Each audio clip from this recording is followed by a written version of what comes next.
नमस्कार, स्वागत आहे सगळ्यांचं बिंग वुमन टॉक्सच्या आजच्या भागामध्ये. आज आपण एका अशा व्यक्तीला भेटणार आहे की ज्यांनी आपलं सगळं आयुष्य आता एका वेगळ्या कारणासाठी वाहून घेतलेलं आहे. खरं सांगायचं तर आपण जन्म कुठे घ्यायचा किंवा आपण कुठल्या घरी जन्माला यायचं हे आपल्या काहीच हातात नसतं, किंवा आपल्याला कुठे वाढवलं जाईल हे तर माहितीच नसतं. म्हणजे जन्म झाल्यावरती सुद्धा आपल्याला माहित नसतं की आपण काय करतोय, कुठे आहे. थोडे वर्ष झाल्यानंतर कळतं की हे आपले आई वडील आहे. प्रत्येकाचं असंच असतं. पण जी मुलं अनाथ असतात, ज्यांना अनाथ आश्रमात ठेवलं जातं, त्या मुलांचं कसं असतं? त्या मुलांना अनाथ आश्रमात 18 वर्ष वाढवतात. त्याच्यानंतर मग 18 वर्षानंतर अनाथ आश्रमात जागा नसते, कारण ते ऍडल्ट झालेले असतात त्यावेळेला. त्यांना जगामध्ये वावरायला सोडून दिलं जातं. पुढे गेल्यावरती त्यांना काय करावं कळत नाही, कारण सपोर्ट नसतो, घर नसतं राहायला, कोण शिक्षण देणार, काय म्हणजे काहीच माहिती नसतं. तर आज आपण अशा व्यक्तीला भेटणार आहे. त्यांचं नाव आहे गायत्री पाठक पटवर्धन. नमस्कार. नमस्कार. तुमचं स्वागत आहे आजच्या याच्यात. नमस्कार. तर गायत्री ताईंचं असंच झालं सेम. त्यांची हीच कहाणी आहे. आणि मग 18 वर्षानंतर जेव्हा त्या अनाथाश्रमातून बाहेर पडल्या, तेव्हा त्यांना कळलं नाही की कसं काय करायचं. आणि तर आपण हे सगळं त्यांनी पुढे किती काम केलंय या क्षेत्रामध्ये, ते त्यांच्याकडून आता आपण जाणून घेऊच या. तर स्वागत आहे पुन्हा एकदा तुमचं. तुमच्या फाउंडेशनचं नाव आहे सनाथ वेलफेअर फाउंडेशन. तर सज्ञान झाल्यावरती तुम्ही 18 वर्षानंतर अनाथ आश्रमातून बाहेर पडलात. बाहेर पडल्यानंतर त्या क्षणी काय असं म्हणजे होतं की पुढे आता मी काय करू, का शिक्षण घेऊ का? म्हणजे तुमचं शिक्षण तर तोपर्यंत झालं असेल 18 वर्षापर्यंत. तर त्याबद्दल थोडंसं सांगा, बाहेर पडल्यानंतर. ऍक्च्युली त्यावेळेस अशी स्थिती होती, माझी मानसिक स्थिती इतकी अशी अडथळ्याची होती, कारण मी स्वतः गोंधळलेली होते. कारण अभ्यासामध्ये मला फार काही तेव्हा गती नव्हती. आणि मला असं वाटायचं की जे संस्थांमध्ये जे काही देणगीदार येत आहेत किंवा तर तिथे ना आम्ही याचकाच्या भूमिकेत खूप असायचो. बरं. आणि मला ती अस्वस्थता प्रचंड होती की आपल्याला हातपाय धड आहेत, डोळे आहेत, बुद्धी आहे, आपण बऱ्यापैकी गाणं गातो, आपण बऱ्यापैकी म्हणजे कविता करतो, काही ऍक्टिव्हिटी करतोय, आणि मग आपण आपल्या पायावर का नाही उभं राहत? म्हणजे लोकांनी द्यावं आणि इतकं आम्हाला असं याचकासारखं देणगी द्यावं, असं ती सहानुभूतीच्या नजरेने मी खूप वैतागलेले होते. बरं. आणि मग त्यातनं बाहेर पडावं असं मला सारखं वाटत होतं.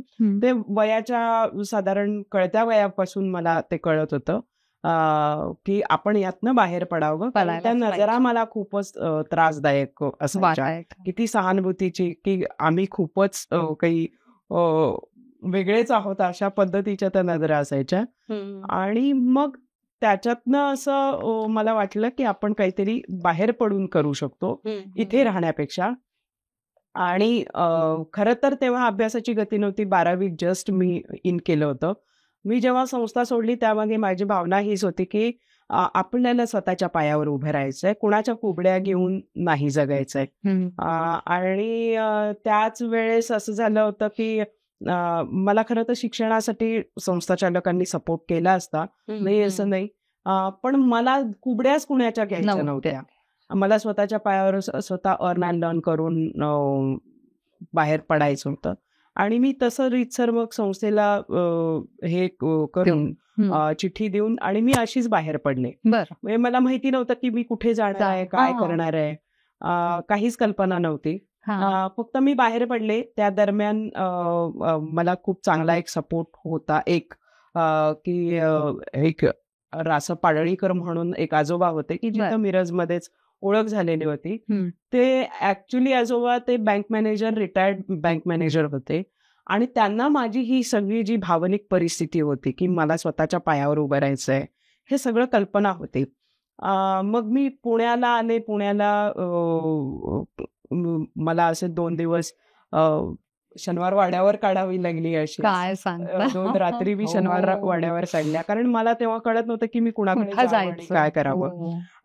आणि पाडळीकर आजोबा ज्यांना मी भाऊ म्हणायचे, तर त्यांना पण मी हे सांगू शकत नव्हते की मला तुमच्याकडे थोडे दिवस राहायला राहायला जागा द्या. द्या किंवा असं. हम्म. 12वीची परीक्षा देण्याकरता मी पुन्हा मिरजमध्ये आले. हम्म. चुकून मी पास झाले, म्हणजे अभ्यास न करता मी असं पास का? झाले. मग मला एक कॉन्फिडन्स यायला लागला की आपण बऱ्यापैकी अभ्यासात आहोत. हो. म्हणजे जरा वाचल्याने कळतंय आपल्याला, म्हणजे अगदीच काही आपण म्हणजे इतकं ते खच्चीकरण त्या आपोआपच होत जात होतं गेलं होतं आजूबाजूच्या वातावरणामुळे. हो. मग त्यामुळे मग 12वी पास झाल्यानंतर मग मी ठरवलं की आपल्याला आता शिक्षण करायला पाहिजे. योगायोगाने अशी गोष्ट झाली की विद्यार्थी सहाय्यक समितीची भेट झाली. म्हणजे मला रेफरन्स मिळाला विद्यार्थी सहाय्यक समितीचा, आणि मग विद्यार्थी सहाय्यक समितीमध्ये मग मी तिथे मला प्रवेश मिळाला. बरोबर. मग तिथे प्रवेश मिळाल्यावरती राहण्याची वगैरे सगळी सोय झाली असेल तिथे ना राहण्याची तुमची? सोय झाली, पण तिथे ऍक्च्युली मला तो प्रवेश मिळाला म्हणजे मला अगदी आठवतंय की माझ्या सगळ्या या प्रवासामध्ये जी जी माणसं भेटली ती मला स्वावलंबन देणारी माणसं भेटली. बरोबर.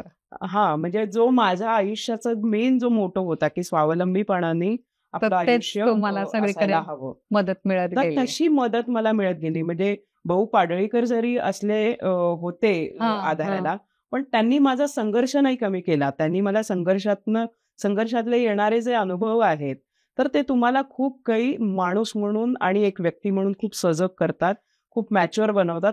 हा त्यांनी पहिल्यापासूनचा मला परिपाठ दिलेला होता. आणि ते वेगवेगळ्या पद्धतीने ते सांगायचे.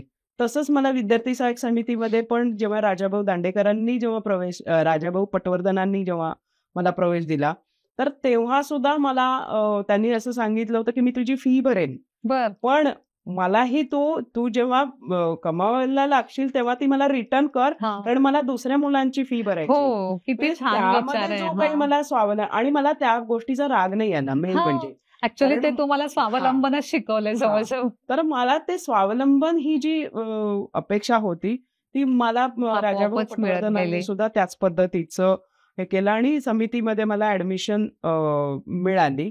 तिथेही अर्न अँड लर्न करत म्हणजे मी स्वाधारला मदतनीस म्हणून काम करत होते. इथे पुण्यात एक संस्था आहे, स्वाधारची संस्था आहे. सकाळ ऑफिसला मी तासिका बेसवर 10 रुपये तास असं सॉर्टिंगचं काम, पेपर सॉर्टिंगचं काम असायचं लायब्ररीमध्ये, तर ते काम होतं. आणि संध्याकाळी पोलिसांच्या मुलांसाठी पोलीस ग्राउंड मध्ये, शिवाजीनगरच्या पोलीस ग्राउंड मध्ये तिथे संस्कार वर्ग घ्यायचे मुलांचे. मग तिथे गाणी गोष्टी ह्या सगळ्या, आणि संस्थेत असल्यामुळे ह्या सगळ्या गोष्टीचं मला ॲटमॉस्फिअर होतंच, वातावरण होतंच. त्यामुळे मला ते त्यांना शिकवायला, त्यांना सांगायला हे खूप ते इनबिल्ट काही गोष्टी होत्या, त्यामुळे आणि ते आवडायचं पण. त्यामुळे असं सलग 3 तास 3 प्रकारचं काम मी करून साधारणपणे 800-900 रुपये तेव्हा मिळवायचे. आणि मग त्या ह्याच्यावर माझं शिक्षण पुढे BA हे करत होतं. म्हणजे हे पूर्ण तुमचा दिवसभर कसा जात असेल हे कळतच नसेल तुला. आणि एकदम थकून सकाळी कॉलेज, त्याच्यानंतर दुपारी नोकरी, 3 नोकऱ्या, आणि संध्याकाळी मात्र पोलिसांच्या मुलांसाठी ग्राउंडवर मी ऍक्टिव्हिटी घ्यायचे 1 तासभर. हो ना, किती म्हणजे कष्ट नाही म्हणणार मी याला, म्हणजे तुम्ही स्वतःचा हे आयुष्य तयार करणं किंवा बिल्ड करणं जे ते चालू केलं होतं. म्हणजे मी आता तोच प्रश्न विचारणार होते की पहिली मदत, तर ही पहिली मदतच एवढी मोठी झाली की. आणि मग शिक्षण कुठपर्यंत झालं? BA झाल्यानंतर मग BA सोशॉलॉजीच केलं का? BA पॉलिटिकल सायन्स माझं झालं. ओके. त्याच्यानंतर मला ऍक्च्युली MSW करायचं होतं, आणि तेही टाटा इन्स्टिट्यूटला करायचं होतं. आणि असं म्हणजे स्वाधारनी मला तसं मीनाक्षीताई आपटे होत्या, तर त्यांनी मला सांगितलं होतं की आम्ही देऊ ऍडमिशन मिळून. पण मुंबईला टाटा इन्स्टिट्यूटला जेव्हा मला MSW करायचं तेव्हा पूर्णपणे इंग्रजी माध्यम असणार आहे, आणि मला पूर्ण वेळाची नोकरी करून चालणार नाही, तर पूर्ण फोकसली अभ्यास करा. आणि माझा राहण्या जेवणाचा खूप मोठा प्रश्न होता, कारण हो. तिथला हॉस्टेलचा जो खर्च होता तो जवळजवळ ₹1,00,000 होता. हो का? आणि म्हणजे फी संस्था भरवू शकली हो, असती, पण राहायचं काय? पण राहायचा काय? मग तिथून मी पुन्हा एंट्रन्स एक्झामला पास होऊन सुद्धा हो. मला पुन्हा पुण्यात यावं लागलं. मग काय करू शकतो? तर त्या दरम्यान मी लहानपणापासून मला कविता आणि लेखन करायची सवय होती. तर त्यामुळे मग मी पत्रकारितेच्या क्षेत्रात गेले, की जेणेकरून मला पार्ट टाइम जॉब करून मला शिक्षण करता येईल. कारण हो. माझा राहण्या जेवणाचा अकोमोडेशनचा खर्च हा मलाच करावा हो लागला ना, होता. हो ना. त्यामुळे मग मी जर्नालिझमकडे वळले. जर्नालिझम झालं. जर्नालिझम करता करता मी विविध माध्यमांमध्ये मी काम करत होते. वृत्तपत्र माध्यमांमध्ये, प्रिंट बरं, मीडियामध्ये, इलेक्ट्रॉनिक मीडियामध्ये पण मी काम केलं. एक साधारणपणे 12-13 वर्ष मी काम केलं पत्रकारितेच्या माध्यमांमध्ये. आणि मग नंतर तुम्ही पुढचं MA सोशॉलॉजी मध्ये MA असंच केलं सोशॉलॉजी का? मी आता कोविडमध्ये केलं. अच्छा. पण त्याआधी मी MA म्युझिक केलं. बरं. जर्नालिझम झाल्यानंतर मी MSW ला पण ऍडमिशन घेतली होती. हा. पुणे युनिव्हर्सिटीची फर्स्ट अँड लास्ट बॅच होती. बरं. आणि मी घेतानाच ऍडमिशन अशी घेतली होती की मला जॉब करावं तर लागणारच आहे. हो. कारण मी तेव्हा लोकमतला काम करत होते, दैनिक बरं. लोकमतला काम करत होते. कारण जॉब केल्याशिवाय माझा राहण्या जेवणाचा जो काही खर्च आहे तो निघणार नव्हता. आणि एज्युकेशन सपोर्ट मला स्वाधार करायला तयार होतं. आणि मी घेतली पण होती ऍडमिशन. पण समूह असं झालं की 3 सेम झाल्यानंतर मला अचानक 4थ्या सेमला सांगण्यात आलं की तुझी प्रेझेंटी खूप कमी आहे. हो. हा. अच्छा. त्यामुळे मला ते MSW सुद्धा पूर्ण करता नाही आलं. पण त्या दरम्यान मला शिकायला खूप मिळालं की बरोबर. माझे जे प्रश्न आहेत ते इतर मुलींचेही तसेच प्रश्न आहेत. आणि यातनं खूप मी विचार अंतर्मुख झाले. बरोबर. सनाथ वेलफेअर फाउंडेशनची जेव्हा स्थापना झाली म्हणजे तर कुठल्या क्षणी तुम्हाला असं वाटलं की नाही आपल्यासारखे जे 18 वर्षावरील मुलं आहेत अनाथाश्रमातून आलेली त्यांच्यासाठी काहीतरी करावं, तर हे कसं एकदम डोक्यात आलं आणि कधीपासून सुरू झालं हे म्हणजे? ओके. संस्थेमध्ये असेपर्यंत मला स्वतःच्या मधल्या नावाची इतकं ती दाहकता, अनाथपण एवढं उजागर झालेलं नव्हतं. 4 चौघात बोलायला मला अनाथ आहे हे सांगायला प्रचंड लाज वाटायची. पण जेव्हा मी संस्थेतनं बाहेर पडले आणि जेव्हा पहिली ऍडमिशन कॉलेजमध्ये जेव्हा घ्यायची होती तेव्हा मला पहिल्यांदा विचारण्यात आलं होतं की तुझं मिडल नेम काय? गायत्री पाठक. आणि तिथल्या सगळ्याच मुलांची आडनावं पाठक. मिरजला पाठक आहे. बरोबर. आणि तिथल्या सगळ्याच मुलांची आडनावं पाठक, पण मिडल नेम नाही. आणि मी जेव्हा कॉलेजला इथे पुण्यामध्ये ऍडमिशन घ्यायच्या वेळेस जेव्हा मला विचारण्यात आलं मधलं नाव काय, त्याच्याशिवाय तुला ऍडमिशन नाही मिळणार. आणि त्यावेळेस मी खूप हादरून गेले की बापरे, आता बाप कुठला आणायचा, कुणाचं नाव लावायचं. आणि बाकीच्या कुठल्याही डॉक्युमेंटेशन मध्ये मिडल नेम नव्हतंच. आणि मग मी प्रिन्सिपलला भेटले. मग विद्यार्थी सहाय्यक समितीने पण इंटरव्हेन्शन केलं की ही अनाथच आहे आणि इथल्या मुलींना मधले नाव किंवा पूर्ण नाव पण नसतं. तर तेव्हा मला ते क्लिक झालं की आपल्याला काहीतरी करावं लागेल. अर्थात तेव्हा काय करावं हा मुद्दा नव्हता. आधी स्वतःला डेव्हलप करणं, स्वतःला पायावर उभं करणं हाच एक उद्देश होता. जेव्हा मी पत्रकारितेच्या क्षेत्रात आले आणि MSW जेव्हा करत होते तर त्या दरम्यान मला पहिली जी नोकरी मिळाली होती पत्रकारितेच्या क्षेत्रामध्ये मी जेव्हा एंटर झाले, लोकमतला मला जेव्हा जॉब मिळाला तेव्हा मला असा बँक अकाउंट माझं नाहीये. तर बँक अकाउंटला जो रेसिडेन्शियल प्रूफ लागतो किंवा हे लागतो, कारण मी तोपर्यंत तात्पुरत्या आधारावर यांच्या घरी राहा, त्यांच्याकडे पेईंग गेस्ट म्हणून राहा. त्यामुळे कागदपत्र अशी जी काही रेसिडेन्शियल प्रूफ पाहिजे किंवा जे त्या दरम्यानचं आधार कार्ड किंवा त्या दरम्यान लागणारं वोटिंग कार्ड, रेशन कार्ड असायचं, हे काहीच माझ्याकडे नव्हतं. आणि मग मला तेव्हा पुन्हा प्रश्न पडला की आपला अनाथपण ह्या कागदपत्रांच्या माध्यमातून खूपच अधोरेखित होत. आणि MSWच्या वेळेस मला जेव्हा इंटर्नशिप देण्यात आली एका संस्थेमध्ये आणि तिथल्या मुलीला 18 वर्षानंतर अचानक त्या संस्थेने बाहेर काढलं. मी इंटर्नशिप करत होते तेव्हा. तर तेव्हा मला खूपच अस्वस्थता झाली, कारण ती मुलगी सरळ बाहेर पडल्यानंतर मी तिच्या जेव्हा पाठलाग केला तेव्हा लक्षात आलं की ती तर बुधवार पेठेत चालली म्हणजे. आणि मग मी तिला विचारलं की तू का इकडे चालली, तर मला म्हणे आमच्या सगळ्या मुली इथे आहेत. अच्छा. आणि ही इतकी विदारक परिस्थिती होती बालगृहांमधली, तेव्हा मला असं वाटलं की आपल्याला हे काहीतरी केलं पाहिजे. इन द मीन टाइम याच दरम्यान ऍडव्होकेट राजेंद्र अनगुले म्हणून जे आहेत, तर त्यांचा मी लेख वाचला होता की 1% आरक्षणाच्या संदर्भात त्यांनी एक PIL साठी ऍप्लिकेशन केलेलं आहे. आणि त्या दरम्यान मग मी त्यांना भेटले, त्यांना या सगळ्या गोष्टींचं मी सांगितलं की अशा आणि पत्रकारितेच्या निमित्ताने वेगवेगळ्या बालगृहांना पण भेटी दिल्या की काय सिच्युएशन आहे आणि कुठे मुली जात आहेत. तर तिथंही मला कळलं की या मुली कुठं गेल्या, मुलं कुठं गेली, यांना संस्थातल्या लोकांना काहीच माहिती नाहीये ना. जिल्हा पातळीवर महिला बालविकासला काही कल्पना आहे ना, त्यांच्याकडे आजपर्यंत डेटा नाहीये. म्हणजे ही इतकी विदारक परिस्थिती आहे की आपली मुलं ही जात आहेत कुठे. 18 वर्षानंतर जेव्हा तुम्ही आपल्या घरातलं मूल बाहेर भलेही नोकरीला पडत असे, आपण त्याच्या कॉन्टॅक्टमध्ये असतो. आता तर म्हणजे इतकं म्हणजे त्याचं पालकत्व संपत नाही. पण ह्या मुलांचं संज्ञान झाल्यानंतर पालकत्व कसं संस्थांचं संपतं, हा एक माझ्यासमोर प्रश्न आहेच आहे तो मोठा. आणि तेव्हा या मुलांना जर कागदपत्रांच्या संदर्भातल्या अडचणी असतील, त्यांना ते देशाचे नागरिक आहेत की नाही इथून सुरुवात आहे.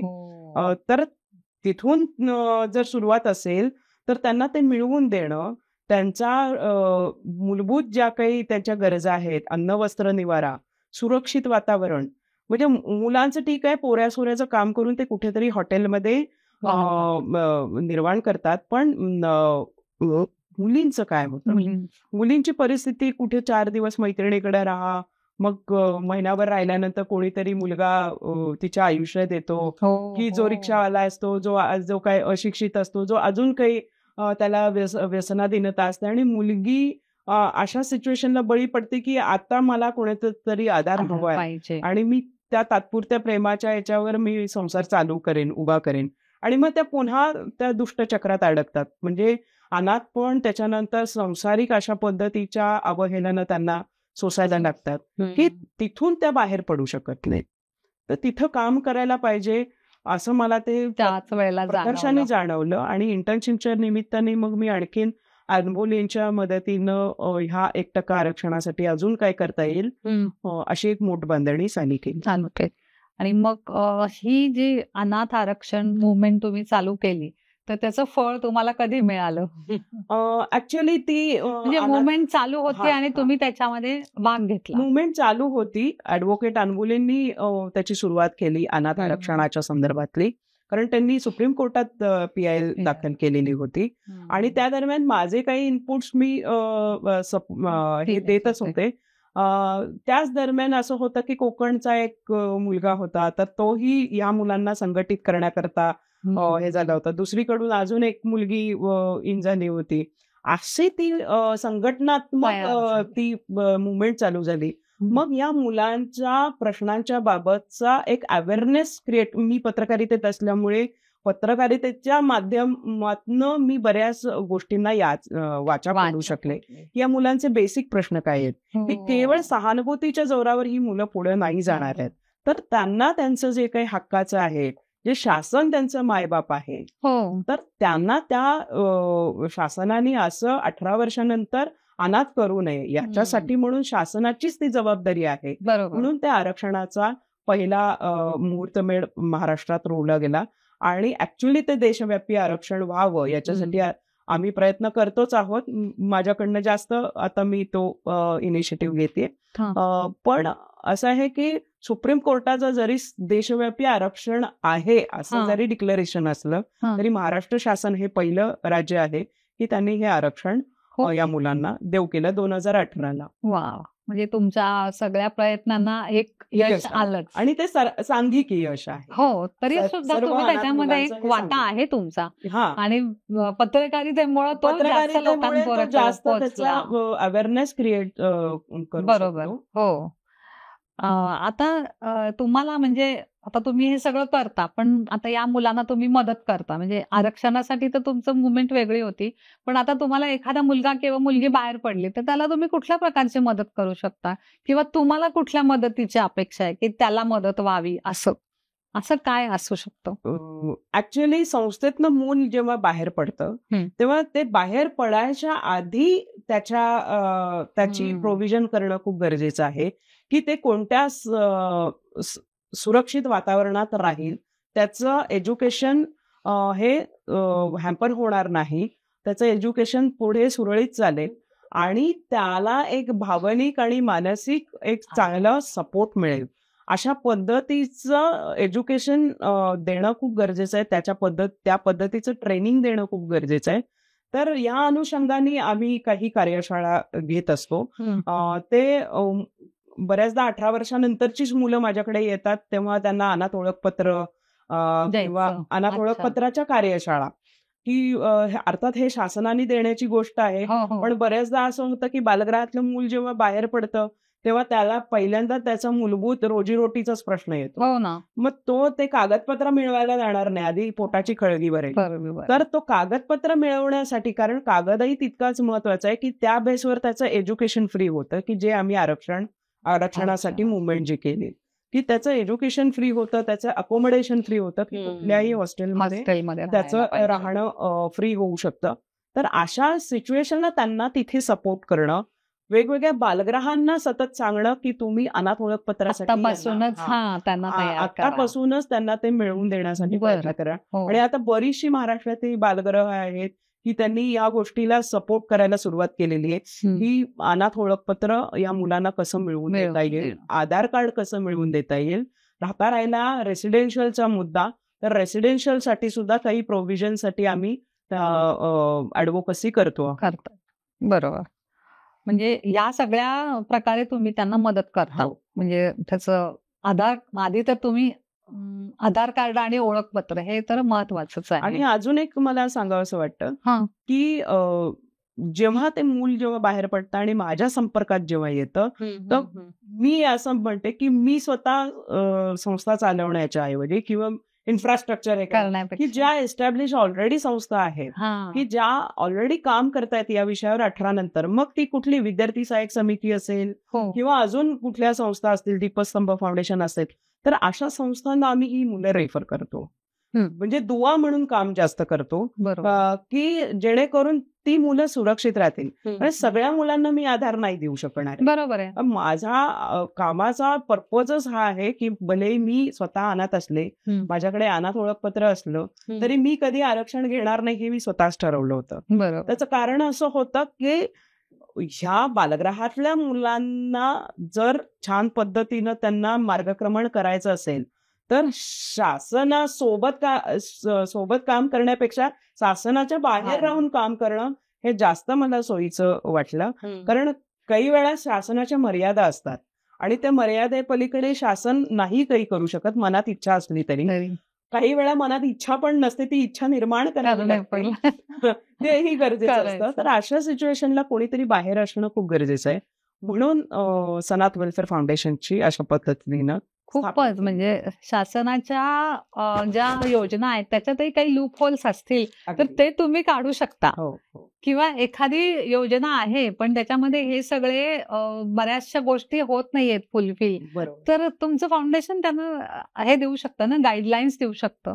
कारण तुम्ही त्याचा अनुभव घेतलेला आहे, मुलांनी त्याचा अनुभव घेतलेले आहे. अजून पुढे जाऊन मला असं सांगावं वाटतं की शासनाच्या इतक्या चांगल्या योजना म्हणजे जसं की बालसंगोपन योजना आहे, फॉस्टर केअरची योजना आहे, शिष्यवृत्तीच्या योजना आहेत, आता वात्सल्य मिशनच्या वात्सल्य योजना आहेत. तर तिथे 18 वर्षानंतर आता जे काही 4,000 रुपये या मुलांना, हा आमच्या ऍडव्होकसीचाच तो भाग होता की 18 वर्षानंतर काहीतरी त्या मुलांना मिळालं.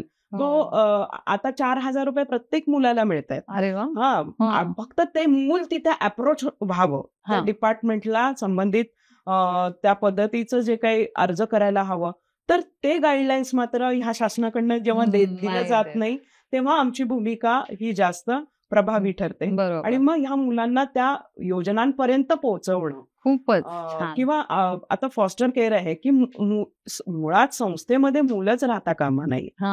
हा जर आपला जर GR असेल, हा जर आपला जर कायदा असेल, असेल. चाइल्ड राईट्सच्या संदर्भातला कायदा असेल, तर मग फॉस्टर केअर हे का कार्यान्वित होत नाहीत, ह्याच्यावर आता आमची ॲडव्होकसी चालू चालू आहे झाले. की अरे वा. जेणेकरून मुलं ही संस्थेत राहण्याऐवजी ती कुटुंबात राहतील आणि हा. कुटुंबात एक सिक्युअर्ड वातावरण वा. मिळेल. बरं. म्हणजे आमचे आणि असे वेगवेगळे आयाम आहेत कामाचे की ते ॲडव्होकसीमध्ये एवढ्या गोष्टी आहेत की मी जर एकटी संस्था काढली असते तर ते कदाचित शक्य झालं नसतं. नसतं. तुम्ही त्याच संस्थेच्या याच्यात गुंतून तर राहिला हे असतात. पूर्ण राज्यासाठी आणि पुढचा टप्पा हा देशासाठी असणार आहे. अगदीच बरोबर. तुम्हाला आता तुमच्या फाउंडेशनसाठी कुठल्या मदतीची अपेक्षा आहे? म्हणजे कुणी काय मदत करू शकतं तुम्हाला? मी असंच प्रेक्षकांसाठी सांगते की तुमची हे फाउंडेशन आहे तर त्यासाठी कोण काय मदत करू शकतो? ऍक्च्युअली या मुलांच्या वैचारिक विकासासाठी खूप प्रयत्न करण्याची गरज आहे. वेगवेगळ्या बालगृहांमध्ये या मुलांना वैचारिक शिक्षण, बौद्धिक विकास होण्याकरता, भावनिक विकास होण्याकरता तिथे काही ऍक्टिव्हिटी करण्याची खूप गरज आहे. इंडिव्हिज्युअल संस्थेला मदत करायचीच असेल तर हा जो प्रश्न आहे, या बालकांचे जे प्रश्न आहेत ते नीटसे समजून घेण्याची खूप आवश्यकता आहे. कुठलाही वाढदिवस जाऊन तिथे सेलिब्रेशन केलं म्हणजे आपली सामाजिक हे संपलं असं नाही होत. किंवा सामाजिक कपडे खेळणे आणि खाऊ देणं म्हणजे आपलं सामाजिक कर्तव्य संपलं असं नाही. बरोबर आहे. तर त्या मुलांमध्ये वेळ घालवणं, त्या मुलांना आपल्याकडून वैचारिक काही देऊ शकलो का, आपल्याकडनं प्रेमाच्या काही गोष्टी बोलू शकलो का, किंवा एखादं स्किल शिकवलं, असं पण होऊ शकतं ना. एखादं स्किल शिकवलं, चित्रकला शिकवली, गाणं शिकवलं जाऊन, असं काहीतरी करू शकतात तुम्ही. प्रेमाची अपेक्षा असते, त्या मुलांना मैत्रीची अपेक्षा असते. कारण 4 भिंतीमधलं साधं पोस्ट ऑफिस आम्हाला माहिती नाहीये. 4 भिंतीमध्ये राहून आम्हाला बँक अकाउंटमध्ये बँकेत काय काम चालतं हे माहिती नाहीये. तर अशा सिच्युएशनला त्यांच्याशी जर मैत्री केली, त्यांच्याशी जर भावनिक एक नातं निर्माण करू शकलो, बौद्धिक काही देऊ शकलो, अगदी साधं काही येत नाही, मला काही स्किल नाहीये, पण तरी मी गोष्टी सांगायला मात्र जाऊ शकतो. किती छान. गोष्टीच्या माध्यमातून सुद्धा त्यांना बोध काही घेता आले. बरोबर. त्यातलं 100 10 मुलं तरी एक चांगली भावनिक विकास निर्माण करू शकतील, असं मला नेहमी सांगणं आहे. बरोबर. खूपच म्हणजे ह्या गोष्टी विचारात घ्यायला हरकत नाही. असे ढिगानं स्किल्स आहेत आणि इतक्या गोष्टी आहेत की अशा माणसं पण भरपूर आहेत की ज्यांना वेळ आहे आणि जाऊन शिकू शकतात. कारण तुम्ही मोबाईलमध्ये आणि ह्याच्यामध्येच एवढा वेळ घालवता, त्यातला 1 तास सत्कारणी लावला तरी सुद्धा, म्हणजे मी काय असा उपदेश करत नाहीये, पण हा विचार करायला हरकत नाही लोकांनी. सामाजिक भान जेव्हा आपण म्हणतो तेव्हा काहीतरी आता असं आहे की प्रत्येक कुटुंबामध्ये सुद्धा मी पालकत्व या विषयाकडे येणारच आहे की प्रत्येक कुटुंबामध्ये सुद्धा पालकत्वाची भूमिकेची साशंकता आहे. मूल्य शिक्षणाची खूप गरज आहे. पालकांनाच मूल्य शिक्षणाची खूप गरज आहे असंही बऱ्याचदा अनुभवायला येतं. तर जिथे आहे काही गोष्टी, मॅच्युरिटी आहे, बरेच लोक काही देऊ शकतात, वैचारिक देवाणघेवाण करू शकतात, मैत्रीचं नातं फुलवू शकतात, अशा सिच्युएशनला प्रत्येकाने आपल्या जवळच्या बालगृहांमध्ये नक्की जावं, नक्की त्या मुलांना समजून घ्यावं. अगदीच. मला असं 1-2 उदाहरणं सांगा ना की तुम्ही थोडीशी मदत केली आणि त्या मुलांनी किंवा मुलीने अगदी भरारीच घेतली एकदम. तर अशी किती उदाहरणं असतील? नाथ संस्थेच्या वतीनं आम्ही जेव्हा अनाथ ओळखपत्राच्या कार्यशाळा घेत होतो तर तेव्हा बऱ्याच मुलांकडची सुरुवातीला आम्ही काढून देत होतो, आम्ही इनिशिएटिव्ह घ्यायचो. आम्ही डिपार्टमेंटची चक्क भांडण करायचो, कारण ह्या मुलांकडे आई वडिलांचं मृत्यूपत्र दाखला ते कसे आणणार, ते त्यांना जर हेच माहिती नाही की आपण आलोय कसे, तर ते मृत्यूपत्र दाखला कसं देणार आणि काय करणार. तर अशा सिच्युएशनला तो जो काही मधला दुवा म्हणून आम्ही जे त्यांच्या वतीनं त्यांचा प्रश्न मांडत होतो, तर अशा अनाथ ओळखपत्र मिळाल्यानंतर आज आमची मुलं जी आहेत ती नायब तहसीलदार आहेत, कोणी RTO ऑफिसर झालेला आहे, क्लास 1 अधिकारी आहे. काही मुली तर म्हणजे शेतमजुरी करणाऱ्या मुली, त्यांनी जेव्हा अनाथ ओळखपत्र काढलं किंवा लग्न झाल्यानंतर आता आपलं आयुष्य संपलं, आता आपण अनाथ, आता आपण पिचत राहणार. जेव्हा आम्ही अशा पद्धतीच्या काही ऍक्टिव्हिटी आमच्या संस्थेच्या माध्यमातून घेतो की जेणेकरून त्यांना अनाथ आरक्षणापर्यंत आणता येईल, तर ती मुलगी आज शासकीय सेवेमध्ये रुजू आहे, कुणी नर्स आहे, असा असंख्य मुली आहेत. आमच्या IT मध्ये बरीच मुलं आता कामाला आहेत. बऱ्याच ठिकाणी ज्यांची कुठेच सोय होत नाही त्यांना मी माझ्या घरी इन करते, माझ्या घरी तात्पुरता आधार देते आणि तिथून त्यांना अर्न अँड लर्न, म्हणजे जसं मी जसं माझ्या आयुष्यामध्ये जसा प्रवास केला तशा आमच्या मुली काही अर्न अँड लर्न करून सुद्धा स्वतःच्या पायावर उभ्या राहिल्या आहेत, डिपार्टमेंटमध्ये काम करत आहेत, शासकीय सेवेमध्ये काम करत आहेत आणि चांगलं योगदान देत आहेत. बरोबर, म्हणजे खूप उंच भरारी घेतली आहे बऱ्याचशा मुलांना, PSI झाले आहेत. वा. तुमचं कुटुंब कसं तयार झालं, तुमच्या मिस्टरांची कशी ओळख झाली आणि कुठे झाली, आणि आता तुम्ही म्हणजे काय काय तुमच्या कुटुंबात कोण कोण आहे? ऍक्च्युली माझ्या संस्थेचं, मिरज जी संस्था आहे त्या संस्थेच्या शेजारीच माझा नवरा राहत होता, पटवर्धनवाड्यामध्ये. आणि तिथून माझी बालपणीची त्याची ओळख आहे. नंतर सामाजिक क्षेत्राच्या त्याचे जे काही विचार आणि त्याचं एक ह्या क्षेत्रातलं एक समजून घेण्याची जी काही त्याची मानसिकता होती ते मला खूप अपील झालं होतं.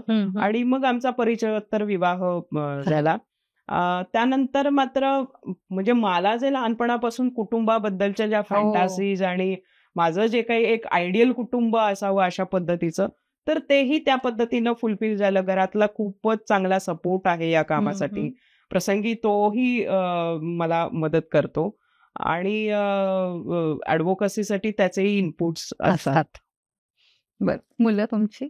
मला 2 मुलं आहेत. म्हणजे एक मुलगी मोठी आहे, 9वीत आहे ती, आणि मुलगा आहे तो सिनियर KG. चौकोनी कुटुंब, म्हणजे चौकोनी कुटुंब आहे.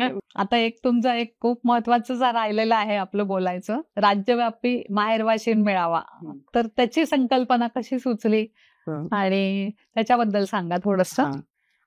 पुण्यात आल्यानंतर मी बरीच वर्ष, 17-18 वर्ष, 17 नाही म्हणणार पण 10 वर्ष मी अशीच आश्रित म्हणून ह्या हॉस्टेलमधून त्या हॉस्टेलमध्ये, कुठे पेइंग गेस्ट मध्ये, कुणी कुणाच्या ओळखीतनं मी राहत होते. जेव्हा पुण्यात माझं पहिलं घर झालं तर तेव्हा असं मला खूप वाटलं की अरे माझ्या घराच्या वास्तुशांतीला कोणीच नाहीये, माझी अशी म्हणून काही फॅमिलीच नाहीये. तर अशा वेळेस मी ना माझ्या परिचयातले वेगवेगळ्या बालगृहातली जी मुलं आहेत तर त्या मुलांना मी माझ्या घरी बोलवलं होतं. पहिली दिवाळी, आणि तेव्हा ही सणाची संकल्पना रुजू झाली. आणि मग दिवाळीला जे काही माहेरपण आहे तर ते मला खूप असं भावलं, कारण माझ्या माहेरची कोणीतरी लोक आलेली आहेत असं मला ते खूप हे झालं. आणि मग या मुलांना माहेरचा किती ओलावा आहे, म्हणजे कोणीतरी आपलं आहे हे, कारण एकदा संस्थेतनं बाहेर पडल्यानंतर बऱ्याच संस्था त्यांना आत बोलवत नाहीत ना, उभं पण करत नाहीत दारात. तर अशा वेळेला कोणीतरी आपल्याला ताईनं बोलवणे, 8-10 दिवस राहायला ती आपल्याला हे करते. आणि आम्ही त्यावेळेस छान, कोणी सिनेमा बघत होतं, कोणी वेगवेगळे खेळ खेळत होतं, कोणी अजून वेगवेगळे त्यांचे प्रश्न मांडत होतं. तर तेव्हा ती माहेर ही संकल्पना मला सुचली. आणि मग त्या मग आम्ही वेगवेगळ्या बालगृहातल्या ज्या मुली आहेत, ज्या लग्न होऊन गेलेल्या आहेत, ज्या लग्न न झालेल्या आहेत पण त्या संस्थेच्या बाहेर राहत आहेत, कुणी विधवा आहेत, परित्यक्त्या आहेत, एकल माता आहेत, अशा सगळ्या मुलींचं माहेरपण करायचं पहिल्या वर्षी आम्ही ठरवलं. आणि गेले 3 वर्ष याला उत्तम प्रतिसाद, उत्स्फूर्त प्रतिसाद मिळतो की त्या मुलींची मुलं पण येतात, लहान मुलं पण येतात, त्यांचा पण आम्ही आजोळ म्हणून एक भूमिका निभावतो. आणि त्या मुलींचे त्या निमित्ताने जे काही प्रश्न आहेत, म्हणजे महिला सक्षमीकरणाच्या अनुषंगाने त्यांचे भावनिक खूप इश्यूज आहेत, त्यांचे सायकोलॉजिकल इश्यूज आहेत, तर त्याच्यावर काम कसं करता येईल. आणि तो फक्त 5-6 दिवसांचा माहेर मेळावा नसतो. मुली येतात, बागडतात, मस्त खेळतात, नाचतात, मंगळागौरपण आम्ही करतो त्यांचं. म्हणजे जे माहेरपणात ज्या गोष्टी आई करते तसं त्या माहेर मेळाव्यामध्ये होतं. आणि इतर संस्थेतल्या मुली कनेक्ट झाल्यामुळे इतर मुलींचेही प्रश्न तसेच आहेत आणि त्यांनाही त्या परिस्थितीत त्यामुळे एक सांघिक एक भावना, संघटन भावना निर्माण होते. आणि अशातनं आमच्या मुली जेव्हा अनाथ आरक्षणाकडे वळतात आणि जेव्हा PSI होतात, जेव्हा शासकीय याच्याकडे, तेव्हा ह्या माहेरपणाचं ते नक्कीच आम्हाला फलित म्हणावं लागेल. खूप छान. तर आज आपण गायत्रीकडून सगळी माहिती घेतली. आता तिचं एवढं मोठं काम चालू आहे, तिने कुठल्या परिस्थितीत हे काम चालू केलं आहे हे सगळ्यांनाच म्हणजे कळलं असेलच. आणि आपण कुठल्या प्रकारे तिची मदत करू शकतो हे सुद्धा आपण थोडासा विचार करूयात, की अगदी आपल्याकडे जे थोडंसं आहे तेही देऊन या मुलांच्या आयुष्यामध्ये थोडासा भावनिक ओलावा म्हणा किंवा काही प्रेम या गोष्टी निर्माण करू शकतो. तर गायत्री, तू इथं आलीस आणि तुझ्या इतक्या छान सगळ्या गोष्टींच्या बद्दल माहिती दिली, शासनाच्या ज्या योजना आहेत ते पण तू सांगितलंस, तुझं स्वतःचं काम सांगितलंस. तर तुझ्या पुढच्या वाटचालीसाठी खूप शुभेच्छा. आणि तुला कुठलीही मदत लागेल तर बिंग वुमन तर्फे आम्ही ती करू. तुम्हाला ज्या काही गोष्टी लागतील तर त्या आम्हाला सांगितल्यात तरी आम्ही त्या फुलफिल करायचा प्रयत्न करू. तर धन्यवाद. धन्यवाद.